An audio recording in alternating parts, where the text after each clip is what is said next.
today marks the final signing for Outlast to complete their roster. Real quick before we go on, everyone wave hi to YouTube. Say hi YouTube. Say hi YouTube. This is going up on the shorts channel later, or not shorts, clips and highlights eventually, or the main channel. I haven't figured out which yet. Anyways, going into this next split, those of you who don't know, Outlast kind of gutted their entire roster. They they dropped Logan, Veronix, and Nesta. They're all gone. That is 3/5 of their roster. Now they've recently signed Joystick, nicknamed the Russian Cyborg from the old Team Empire, Virtus Pro, whatever you want, or whichever team you want to refer to him as. And in my opinion, kind of the player that bred the new style of entry we know today. Because before that, your entries were kind of just consistent. Like they took space, they took fights. You knew they could win their fights, but they weren't hyper aggressive. He kind of built the joystick go kill, the ambi go kill, the spoit go kill, stuff like that. I guess another one would be Shaiko go kill. Like he kind of built that part of entrying from the ground up.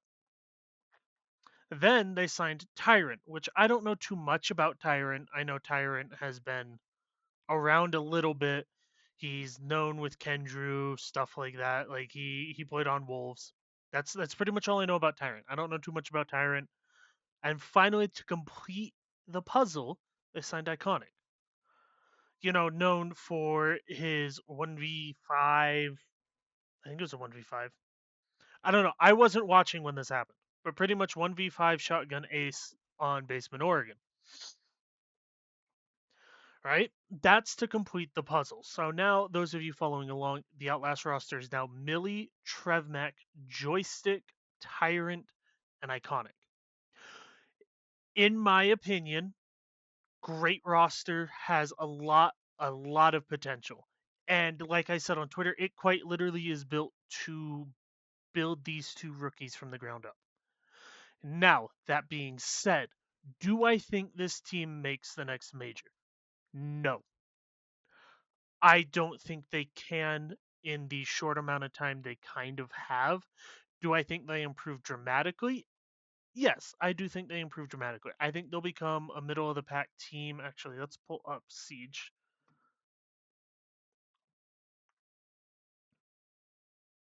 I don't want to pull up Siege GG.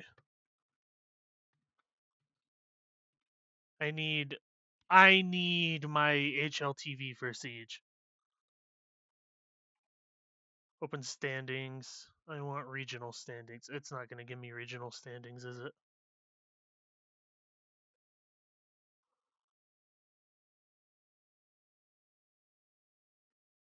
It's not going to give me regional standings. We're doing this live. There we go. Right, so stage one. Here we go. I can view this now. Quite literally finished in last place. In last place, I don't think they won a game. I could be wrong on that, but I don't think Outlast won a single game. That's fine. That's fine. They have one more split to pull it together and try and stave off relegation. Um, do I think they improve to the top four in the region? No, I think your top four in the region is going to stay Wildcard, MADDZ, and Shopify. Like flat out. I don't think there are another four teams better than this four in the region. Do I think these four will probably change around as time goes on interregionally? Yes. Do I think Outlast comes close to the top five? That's where if Joystick and Tyrant, who come from the EU style of Siege, buy into how NA does business, how Trev Mack wants to run his system, then yes. Then I think Outlast could be fighting for that fourth spot. It's all about how well Joystick can mesh with this team. I have faith that Tyrant's gonna mesh fine, Iconic's gonna do fine. My hangup is joystick, and we'll find out. I just need to hear how he calms with the team, how he flows in the team environment, and then quite frankly, I don't see them making this next major, but I do see them potentially qualifying to SI and making a decent run. They're probably not going to go deep, but I see them doing a decent run to SI. Now, do I think this team was built in mind for winning SI? Every team's built that way. If I have to be a pessimist on it, no. I think they were thinking we need to at least qualify to SI and everything will be fine then. Outside of that, though, I do think this Outlast team has a lot of potential and honestly could turn the region upside down.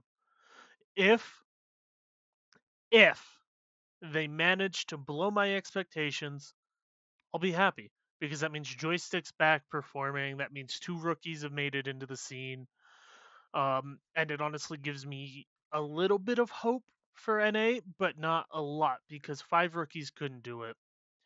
Five fears, like, and people are gonna point to for fun and five fears. You got to remember, Packer and some of his team qualified to SA under CL for life. JJ has been in Pro League. Forrest has been in Pro League. I think there's one other on that team that's been in Pro League, and I can't think of it off the top of my head. This was a team of five rookies, flat out. It was five rookies who were trying to qualify, and they made it. They made it to Pro League. They made it to Tier 1. You have to give them their props for that. Now they realized how hard it is, and they couldn't get it done. They have been the worst team in the league for a while now. These moves, I do think, will help them change that. Outside of